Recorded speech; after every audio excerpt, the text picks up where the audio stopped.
Present continuous tense, চলমান বর্তমানকাল। বলো তো বাইজিদ, বলো চলমান বর্তমানকাল কাকে বলে? প্রেজেন্ট কন্টিনিউয়াস টেন্স কাকে বলে?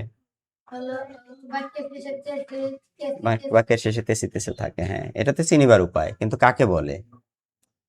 বর্তমানে কোনো কাজ চলিতেছে, এরূপ করিতেছি বা করিতেছো, করিতেছে, এরকম বোঝায়, তাকে প্রেজেন্ট কন্টিনিউয়াস টেন্স বলে। এরকম একটা বানায় একটা সংজ্ঞা বলবে, বুঝলেই হলো। হ্যাঁ, তারপরে চিনিবার উপায় কি বলছো? বাংলা ক্রিয়ার শেষে তেসি, তেসো, তেসে ইত্যাদি থাকে, ঠিক আছে। আর গঠন প্রণালীটা কি? গুড, তোমরা তাহলে আগে থেকেই জানো, আগে একবার পড়ানো হয়েছিল তাই না? আচ্ছা, প্রথমে সাবজেক্ট আসবে, তারপরে এম অথবা ইজ অথবা আর।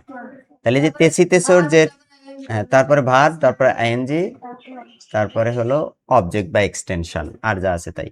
তাহলে প্রেজেন্ট কন্টিনিউয়াস টেন্সে সাহায্যকারী ভার্ব লাগে এম, ইজ, আর। এই এম ইজ আর কোন টেন্সের সাহায্যকারী ভার্ব? প্রেজেন্ট কন্টিনিউয়াস টেন্সে। তো সাহায্যকারী ভার্ব সবসময় সাবজেক্টের পরে আসে, সাবজেক্ট সাহায্যকারী ভার্ব, তারপরে তারপরে ভার্ব আসে, ভার্বের যে কোনো একটা রূপ আসে, তারপরে এক্সটেনশন থাকে। তো প্রেজেন্ট কন্টিনিউয়াস টেন্সে কি হয়? প্রথমে সাবজেক্ট, তারপরে এম অথবা ইজ অথবা আর, তারপরে সাবজেক্ট, তারপরে ভার্ব, ভার্বের সাথে আইএনজি, এরপরে অবজেক্ট। তাহলে আমি ভাত খাইতেছি, এটার ইংরেজি কিরকম হবে? I am eatings. কেন জটিল করা যাবে না, ধীরে আসতে বলবা, তাড়াহুড়া নাই। আমি ভাত খাইতেছি, এখানে সাবজেক্ট কে? খাওয়াটা হলো কাজ, এটা ভার্ব, খাওয়া কাজটা কে করতেছে? আমি, আই, তাহলে আইটাই আসবে সাবজেক্ট হিসাবে, আই। তারপরে সূত্র অনুযায়ী, গঠন অনুযায়ী এম, এম ইজারের যে কোনো একটা নিতে হবে, আমরা জানি আই এর সাথে সবসময় এম হয়। আর থার্ড সাবজেক্ট যদি থার্ড পারসন সিঙ্গুলার নাম্বার হয়, হি, শি, ইট, এগুলোর সাথে হয় ইজ, আর বাকি সব জায়গায় হয় আর। উই আর, ইউ আর, দে আর, যত আছে সব আর হবে। তো আমি ভাত খাইতেছি, তাহলে আই এম, ইটের সাথে আইএনজি, ইটিং, তারপরে rice, I am eating rice. তাহলে আমরা ভাত খাইতেছি কি হবে? We are eating rice. তুমি ভাত খাইতেছো, ইউ আর ইটিং রাইস। তোমরা ভাত খাইতেছো, ইউ আর ইটিং রাইস। সে ভাত খাইতেছে, হি ইজ ইটিং রাইস, অথবা শি ইজ ইটিং রাইস। তারা ভাত খাইতেছে, দে আর ইটিং রাইস। আমি ইংরেজি পড়িতেছি, কি হবে বলো?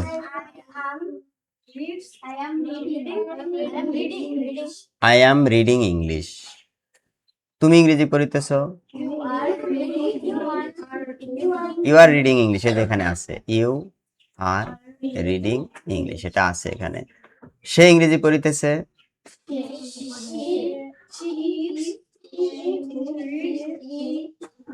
তোমার রিডস কেন এই টেন্সে? ইজের সাথে ভার্বের আইএনজি, রিডিং, আর এস টেস আর ভুলে যাও, এটা ইনডেফিনিট নিয়ম ছিল, সাবজেক্ট থার্ড পারসন হলে এস লাগে, কিন্তু কন্টিনিউয়াসে তো কোনো এস এর কোনো ব্যাপার নাই, এখানে কন্টিনিউ আইএনজি তো আছেই। তাহলে শি ইজ রিডিং ইংলিশ। তারা ইংরেজি পড়িতেছে, দে আর রিডিং ইংলিশ। আমি বাজারে যাইতেছি, I am going to market. আমি বিদ্যালয়ে যাইতেছি, I am going to school. তুমি বাজারে যাইতেছো, you are going to market. তুমি বিদ্যালয়ে যাইতেছো, you are going to school. হ্যাঁ, সে বিদ্যালয়ে যাইতেছে, he is going to school. সে স্কুলে যাইতেছে। এরকম এখানে আরো উদাহরণ দেওয়া আছে, দেখো, সে বিদ্যালয়ে যাইতেছে, he is going to school. আমি চট্টগ্রাম যাইতেছি, I am going to Chattogram. তো আই অ্যাম, এটাকে সংক্ষেপে আই অ্যাম লেখা যায়, আম, আম, এটা লেখা যায়। কিন্তু এই নিচে একটা লাইন আছে, তোমাদের হাতে তো সেটা আছে, দেখো, আই অ্যাম, একে সংক্ষেপ করলে আমরা ইচ্ছা করে আম করতে পারি, যে এ কে তুলে দিয়ে ওখানে একটা কমা দিয়ে উচ্চারণ হয়ে যাবে am. I am going to Sylhet, I am going to Chattogram, এরকম। এরপরে উই আর, এই আর কেও সংক্ষেপ করে ওই যে এটাকে তুলে দিয়ে একটা ইলেক চিহ্ন অ্যাপোস্ট্রফির মতো যেটা আছে ওই চিহ্ন দিয়ে আমরা বলে দিতে পারি we are, we are going to school, আমরা স্কুলে যাচ্ছি। ইউ আর কে সংক্ষেপ করে ইউ আর, হিজ কে সংক্ষেপ করে হিজ, দেয়ার কে সংক্ষেপ করে দেয়া করা যায়। উচ্চারণ হবে অনেকটা দেয়া দেয়া, আর এর উচ্চারণ কম হয়। এরপরে নাবোধক বলবো, নাবোধকের গঠন বলবো কিনা? আমি ভাত খাইতেছি না, এটার গঠন কি হবে নাবোধকের? ওই আগের মতো, আগে ডু নট ছিল প্রেজেন্ট ইনডেফিনিট টেন্স, আর প্রেজেন্ট কন্টিনিউয়াসে কি হবে? এই am not, is not, are not. বুঝতে পারলা? সাহায্যকারী ভার্বের পরে একটা নট, নট আসবে শুধু। হ্যাঁ, তাহলে সাবজেক্ট এম ইজ আর, আমি দিচ্ছি এখানে এভাবে, subject am is are plus not, তারপরে ভার্ব, তার সাথে আইএনজি, তারপরে অবজেক্ট। তাহলে কি হবে? যে আমি ভাত খাইতেছি না, I am not eating rice. আমি বিদ্যালয়ে যাইতেছি না, I am not going to school. এরকম, সে বিদ্যালয়ে যাইতেছে না, he is not going to school. তুমি ইংরেজি পড়িতেছো না, you are not going to, you are not reading English. Good. তারা বাজারে যাইতেছে না, they are not going to market. সে বিদ্যালয়ে যাইতেছে না, he is not going to school. তো এভাবে নাবোধক করা যাবে, এটারও সংক্ষিপ্ত রূপ হয়। এখন প্রশ্নবোধকটাও দিয়ে ফেলি, পারবে তো নাকি? সবগুলো ঘটনা একসাথে আমি চেক দিব। প্রশ্নবোধক, যদি এটাকে প্রশ্নবোধক, প্রেজেন্ট কন্টিনিউয়াস টেন্সের প্রশ্নবোধক কেমন হয়? সব টেন্সের একই রকম, ওই যে সাহায্যকারী ভার্বটা আগে চলে আসবে, তাহলে আমি যারটাই আগে চলে আসলো, তারপরে সাবজেক্ট, তারপরে ভার্বের আইএনজি, তারপরে অবজেক্ট, শেষে অবশ্যই প্রশ্নবোধক চিহ্ন দিতে হবে। কোশ্চেন মার্কটা দিতে অনেকেই ভুলে যায়, এটা কিন্তু করা যাবে না। তাহলে আমি কি ভাত খাইতেছি, এমটা আগে নিয়ে এসো। এম আই ইটিং রাইস, আগে ছিল আই এম ইটিং রাইস, এখন কি হয়ে গেল? এম আই ইটিং রাইস, আমি কি ভাত খাইতেছি। তুমি কি ভাত খাইতেছো, আর ইউ ইটিং রাইস। আরটা কি নিয়ে আসতে হবে, আর ইউ ইটিং রাইস। তারা কি, সে কি ভাত খাইতেছে, ইজ হি ইটিং রাইস। তারা কি ভাত খাইতেছে, আর দে। প্রশ্ন মানেই তোমার সাহায্যকারী ভার্ব লাগবে সব টেন্সেই। হ্যাঁ, আর দে ইটিং রাইস, তারা কি ভাত খাইতেছে। তুমি কি ইংরেজি পড়িতেছো,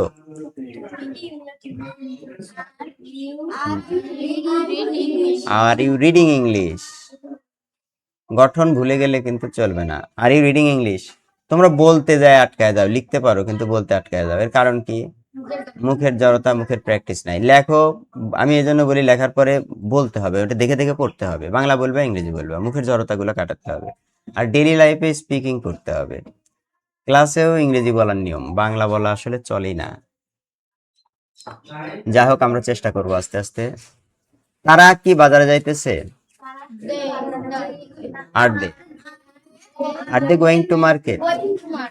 সে কি বিদ্যালয়ে যাইতেছে, is he going to school. তাহলে প্রশ্নবোধকটা দেখে ফেলি। প্রশ্নবোধক হলো, বুঝতেই পারতেছো, প্রশ্নবোধক এবং নাবোধক। প্রশ্নবোধক হওয়ার জন্য তো সাহায্যকারী ভার্ব আগে থাকবে, নাবোধক আছে, তাহলে ওর সাথে নাও যুক্ত হয়ে যাবে, নটও যুক্ত হয়ে যাবে। তাহলে সংক্ষিপ্ত নিয়ম হলো অ্যামন্ট, আরন্ট অথবা ইজন্ট, এই তিনটার একটা, তারপরে সাবজেক্ট, ভার্বের আইএনজি প্লাস অবজেক্ট। এই যে দ্বিতীয় নিয়মটা সবচেয়ে ভালো। অ্যামন্ট, এম নট কে একসাথে লিখলে অ্যামন্ট হয়, amn't, isn't, aren't plus subject plus verb plus ING plus object plus question mark. বুঝলা? আরেকভাবে করা যায়, এম ইজ আর আগে দিলা, সাবজেক্ট দিলা, তারপরে নট দিলা। Am I not eating rice, আমি কি ভাত খাইতেছি না। তবে এটা কঠিন, এর চেয়ে সহজ হয় এমনটা ইটিং রাইস, আমি কি ভাত খাইতেছি না। বুঝলা কিনা বলো? তাহলে বলো, আমি কি ভাত খাইতেছি না। এমনটা ইটিং রাইস, এটাই স্মার্ট, এটাই স্পিকিং এ লাগে, সবসময় এভাবেই বলা হয়। এরকম কেউ বলে না সাধারণত যে am I not eating rice, এরকম কম বলা হয়। আমরা হ্যাঁ লেটেস্টটাই শিখবো। এমনটা ইটিং রাইস, আমরা কি ভাত খাইতেছি না। তুমি কি ভাত খাইতেছো না, aren't you, aren't you eating rice. সে কি বাজারে যাইতেছে না? Isn't isn't isn't he going to market. এরকম মনে রাখতে হবে যে এই এই কয়েকটা উচ্চারণ, এটা মুখের জড়তা কাটাও। Amn't, isn't, aren't. Amn't, isn't, aren't. Amn't, isn't, aren't. তুমি কি ইংরেজি পড়িতেছ না? বলো, তুমি কি ইংরেজি পড়িতেছ না? Aren't you reading? Reading English.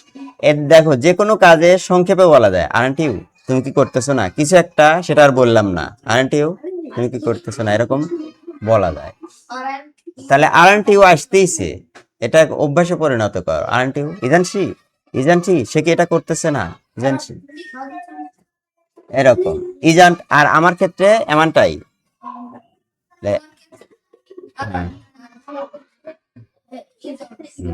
এমনটাই ডুইং ওয়ার্ক, আমি কি কাজ করতেছি না? এমনটাই ওয়ার্কিং, আমি কি কাজ করতেছি না? মানে এর মধ্যে এসে তুমি ডিস্টার্ব করতেছো, আর একটা কাজ দিতেছো, এরকম। তখন তুমি কি বলবে? বা আমি কি বলতে পারি? এমনটাই ওয়ার্কিং, আমি কি কাজ করতেছি না? আরন্ট ইউ ওয়ার্কিং, তুমি কি কাজ করতেছো না? ইজন্ট হি ওয়ার্কিং, সে কি কাজ করতেছে না? প্র্যাকটিস করতে হবে এটা। ডেইলি লাইফে আমাদের কখন কখন কাজে লাগে, এটা কল্পনায় কাজে লাগাতে হবে। শুধু বই খাতার মধ্যে রাখলে হবে না, বুঝলা কি? ঠিক তো, কই কাজ তো দেখি না। ঠিক আছে, এখন প্র্যাকটিস নাও। খাওয়া দিয়ে আগে চারটেই করবা। আমি ভাত খাইতেছি, আমি ভাত খাইতেছি না, আমি কি ভাত খাইতেছি না, আমি কি ভাত খাইতেছি, আমি কি ভাত খাইতেছি না, এভাবে হয়ে গেল। আবার তুমি ভাত খাইতেছো, এরকম। খাওয়া দিয়ে করো, স্কুলে যাওয়া দিয়ে করো, হেল্প দিয়ে করো। আমি তোমাকে সাহায্য করিতেছি, বা আমি আমার মাকে সাহায্য করিতেছি, জাস্ট দাও যে আমি সাহায্য করিতেছি। I am helping, I am helping, I am helping, এরকম। I am not helping, am I helping, এমনটাই হেল্পিং। এইভাবে প্র্যাকটিস করবো। আমি প্র্যাকটিস কয়টা এখানে কি লিখে দিব। ঠিক আছে, প্র্যাকটিস। তাহলে কি কি প্র্যাকটিস দিলাম? একটা হলো যে আমি আমি ভাত খাইতেছি, তাই না? আমি ভাত খাইতেছি। বলো তো এটার ইংরেজি কি হবে? আমি ভাত খাইতেছি। হ্যাঁ, আমি ভাত খাইতেছি। নয়েজ বেশি হচ্ছে কিন্তু, কি কথা এদের?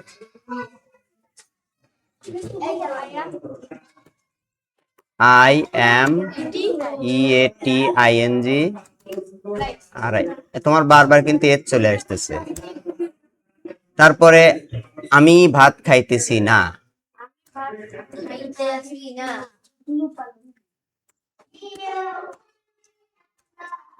বলো বলো, দ্রুত বলো। আমি ভাত খাইতেছি না। আমি কি কেন?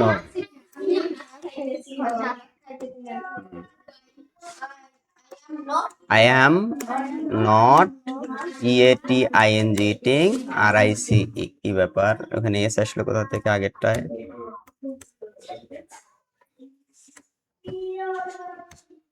এরপরে আমি আমি কি ভাত খাইতেছি?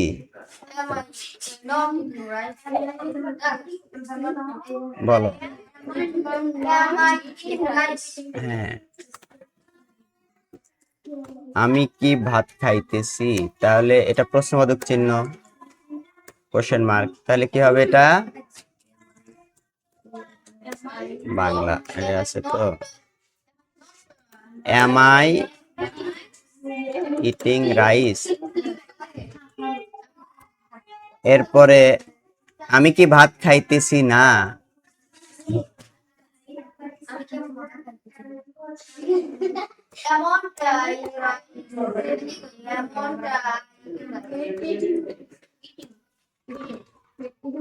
বলো কি হবে? এমনটাই, AMN, এই অ্যাপোস্ট্রফির মতো ইলেক চিহ্ন দিয়ে টি দিলাম, এমন। তারপরে IEATING, টিং, রাইস, RICE।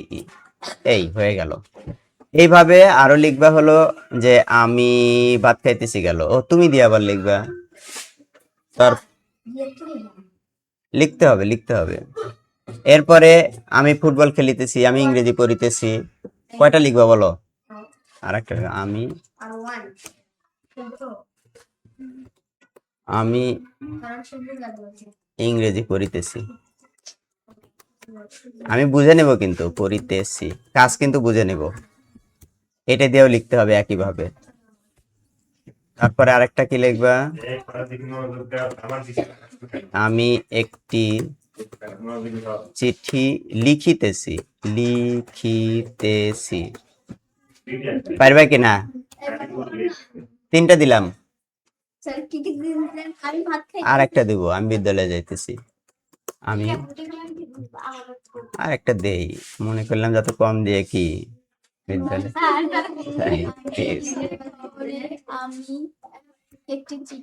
এই আমি দিয়ে করবা, তুমি দিয়ে করবা, সে দিয়ে করবা, তারপরে তারা দিয়ে করবে, 6টা করে। হ্যাঁ, অনেকগুলো হবে। ভার্ব দিলাম এই কয়টা। ঠিক আছে, আমি তোমাদের কাজ বুঝে নেব।